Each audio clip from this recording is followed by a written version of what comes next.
Siamo con Oscar di Free Television, parliamo con lui dei suoi inizi nel campo del giornalismo. Io ho iniziato qui, ovviamente in provincia di Udine, quindi in regione, e ho iniziato in radio, facevo lo speaker un po' a Radio Spazio 103, facevo servizi per il telegiornale e per il radiogiornale, vedi? Ho le due colleghe che stanno sempre a guardare mentre faccio sta cosa. Non ti crede nessuno! Bravo!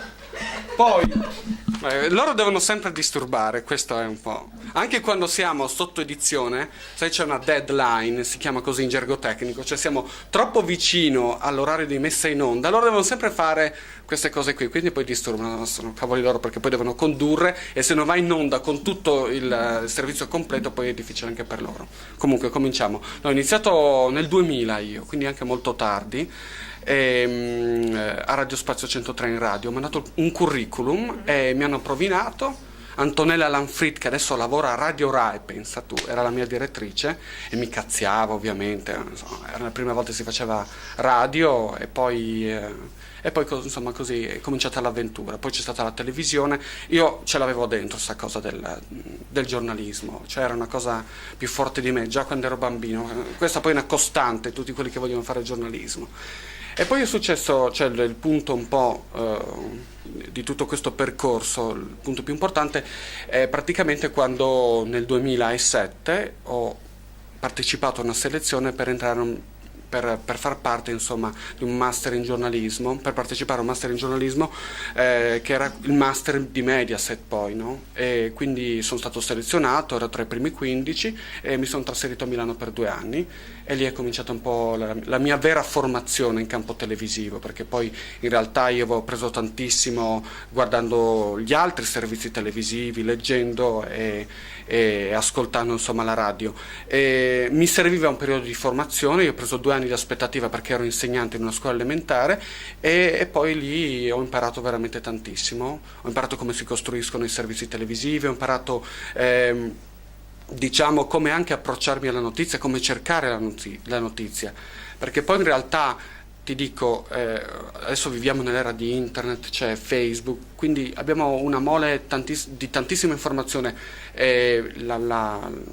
L'aspetto interessante è differenziarsi, trovare la vera notizia, trovare appunto quel qualcosa di croccante che permetta di agganciare il lettore, l'ascoltatore e il telespettatore. Questa è la prima cosa ed è anche il primo consiglio che voglio dare a chi diciamo si inoltra in questo marasma che poi è appunto il mondo dell'informazione. Bisogna trovare quello che fa effettivamente notizia, le storie da raccontare, quelle cose che hanno quel qualcosa che per cui tu dici io veramente questa cosa la voglio leggere, questo è veramente il segreto secondo me. Quello che si legge in te è comunque la passione che hai per questo mestiere e quindi credo che il consiglio che tu puoi dare ai ragazzi è anche questo. Assolutamente, passione ci vuole assolutamente, come tutti i lavori, no?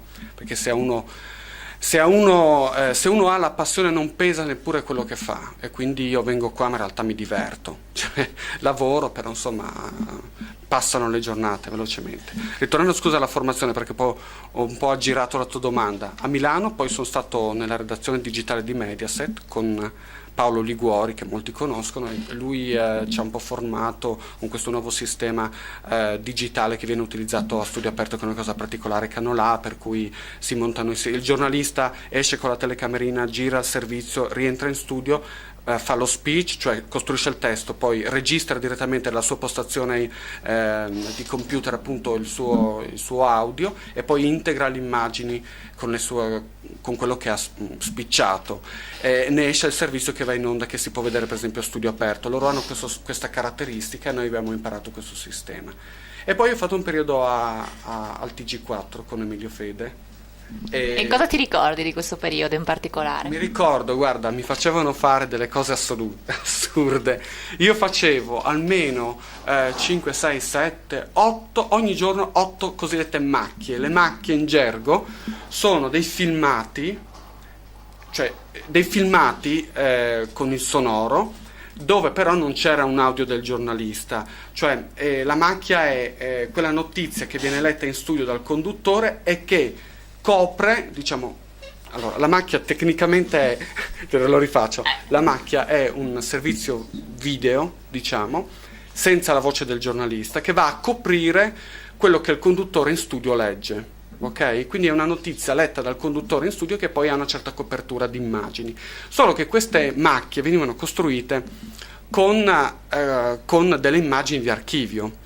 Quindi spesso c'era un po' da montare dei tarocchi, ecco, diciamo la verità. Quindi io dovevo andare negli archivi del TG4 di Mediaset in generale, ricercare le immagini che potevano essere assonanti a un certo evento, prenderle, portarle in saletta di montaggio e poi montare una macchia che poi spesso era per un tarocco. Però a parte questo c'era il terrore mio, perché io spesso con queste macchie coprivo quello che Fede conduceva nell'edizione del 19 e io ero terrorizzato, perché ovviamente se a lui la macchia non piaceva urlava, cioè tutti eravamo terrorizzati lì, no?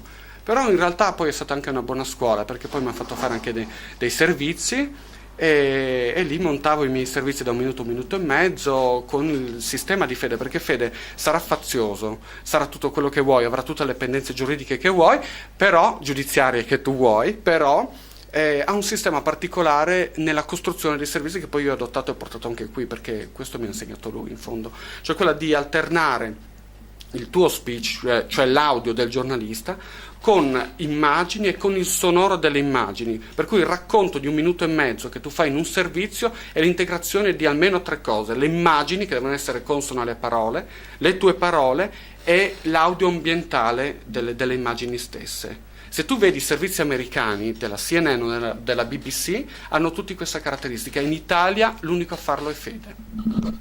Grazie per avercelo spiegato.